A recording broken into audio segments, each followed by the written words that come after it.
विरासत की बात हो रही है, पानी विरासत है पर जंगल पेड़ और जो हरित पट्टी है एरिया वो भी एक विरासत है, उसे बचाने के लिए क्या करेंगे? क्योंकि उसके लिए भी मैं आपको बताना चाहता हूं कि हमारा आदरणीय प्रधानमंत्री जी ने एक अभियान चलाया, एक पेड़ मां के नाम। मुझे खुशी है बताते हुए कि हमने इसके ऊपर बड़ा अभियान हर वर्ष लेते हैं।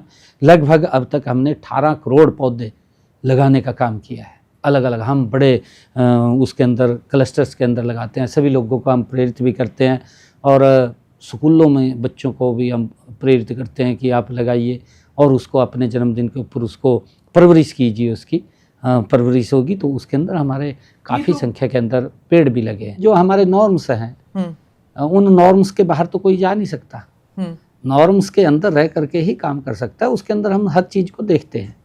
जब कोई कमेटी हमारी बैठती है, जो सीसा की कमेटी है, सिया की कमेटी है, 2 कमेटी हमारी केंद्र की है, एक स्टेट की है इन्वायरमेंट की, जो इन सब पैरामीटर्स को देख करके तब उनको इजाज़त देती है।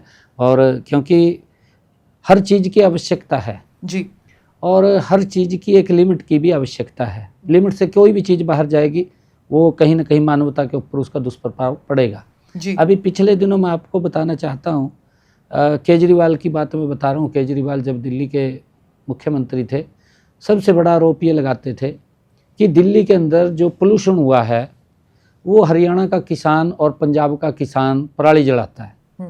उनको दोषी ठहराया उसने, अपनी तरफ नहीं देखा भी। वो अपनी पराली को जलाता है और उसका धुआं दिल्ली में आ जाता है और उसके कारण पोल्यूशन बढ़ जाता है यहाँ से आकर के। ये केजरीवाल के शब्द थे, आपको भी पता है। उसने बड़ा आरोप लगाया था, पंजाब के किसान पे भी लगाया, हरियाणा के किसान के ऊपर भी लगाया। हरियाणा के अंदर हमने उसकी मैनेजमेंट किया।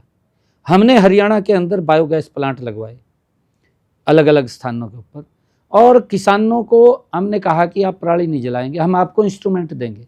हमने सब्सिडी के ऊपर उनको इंस्ट्रूमेंट दिया और हमने ये भी कहा, उसके साथ इंस्ट्रूमेंट भी दिया सब्सिडी पे, और ये भी कहा कि हम आपको अगर पराली नहीं जलाएंगे प्रति एकड़ 1000 रुपये हम इंसेंटिव देंगे। अच्छा। और अब हमने 1200 कर दिया, उसका भी 1200 देंगे। मेरे हरियाणा के किसान ने पराली नहीं जलाई। माननीय सुप्रीम कोर्ट का एक आदेश आता है और वो आदेश ही आता है कि पंजाब सरकार के ऊपर वो फटकार लगाता है और ये बात बोलता है कि आप हरियाणा से सीखिए कि उन्होंने किस प्रकार की मैनेजमेंट किया है। अब तो उनकी सरकार है यहाँ पर। नमस्ते, जय Hind. You're watching ANI podcast with Smita प्रकाश। अगर हम उसको मस्जिद कहेंगे तो फिर विवाद होगा। The issue is, टूटा है क्या भारत? 400 पार का मतलब ये है कि संविधान खतरे में है। क्या हम लोग ये निर्देश देते हैं कि फला को गिरफ्तार करके जेल डाल? वही तो कह रहे हैं सब। ये बेबुनियाद निराधार आरोप। सच्चा सुनना चाहो देखो स्मिता प्रकाश ANI, it does not lie।